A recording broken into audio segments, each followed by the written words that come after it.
السلام علیکم، welcome to best TV اور میں ہوں شیخ عنایت۔ تو جناب آپ دیکھ رہے ہیں بیسٹ ٹی وی اور میں آپ کے ساتھ عراق کے، ایران کے اور پاکستان کے متعلق جو انفارمیشن ہوتی ہے اپلوڈ کرتا ہوں۔ تو آج اسی سلسلے میں حاضر ہوا ہوں کہ جو تفتان بارڈر ہے یا رمضان بارڈر ہے، پاکستان کے جو ایران کے ساتھ بارڈر لگتے ہیں، ان کے متعلق بات کریں گے، انفارمیشن دیں گے۔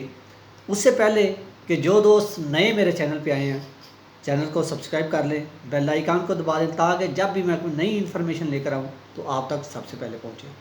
تو چلتے ہیں اپنے موضوع کی طرف۔ تو بات کرتے ہیں جناب سب سے پہلے تفتان بارڈر کی۔ تفتان بارڈر جناب ابھی تک جو ہے وہ فی الحال عارضی طور پر بند ہے۔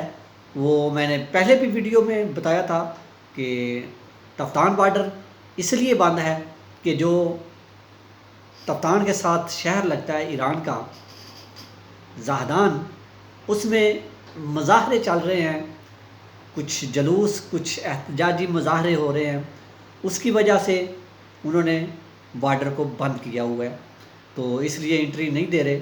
تو ہو سکتا ہے حالات بہتری کی طرف جا رہے ہیں، ہو سکتا ہے کچھ دنوں تک کہ آپ کو خوشخبری مل جائے، لیکن ابھی تک جو ہے آج تک کی خبر کے سلسلے میں، جو آج تاریخ ہے تقریباً صبح 4 تاریخ تک، 4 اکتوبر تک ابھی تک کھلنے کے کوئی چانس نہیں ہے۔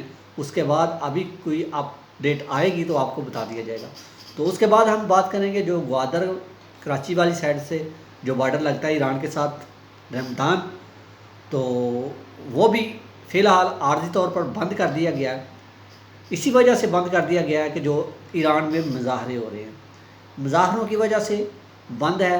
مظاہرے بس ایران میں ایک سال بعد جوش آتا ہے، کچھ جو مظاہرے ہوتے ہیں کچھ دن ہی ہوتے ہیں، اس کے بعد پھر ختم ہو جاتے ہیں، لیکن اللہ تعالیٰ اس کو جلدی حل کرے۔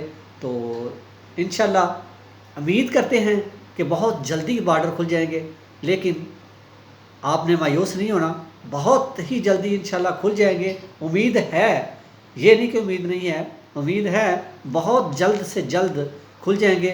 بہت سے لوگ جو اس کوشش میں لگے ہوئے ہیں، جو اوپر بات چیت چل رہی ہے، وہ بھی آپ کو ہر لمحہ ہر خبر آپ کو بتاتے جائیں گے۔ جب بھی بارڈر، رمضان بارڈر یا تفتان بارڈر، کوئی بھی بارڈر کھلنے کے چانس ہوئے یا کھلا تو آپ کو سب سے پہلے بیسٹ ٹی وی پہ خبر ملے گی۔ تو اس لیے بیسٹ ٹی وی کے ساتھ جڑے رہیے گا اور اپنا بہت سارا خیال رکھیے گا، اپنی دعاؤں میں مجھے بھی یاد رکھیے گا۔ پھر ملیں گے کسی اچھی سی انفارمیشن کے ساتھ، اچھی سی ویڈیو کے ساتھ، اور تب تک کے لیے مجھے دیں اجازت۔ اللہ حافظ، اللہ نگہبان۔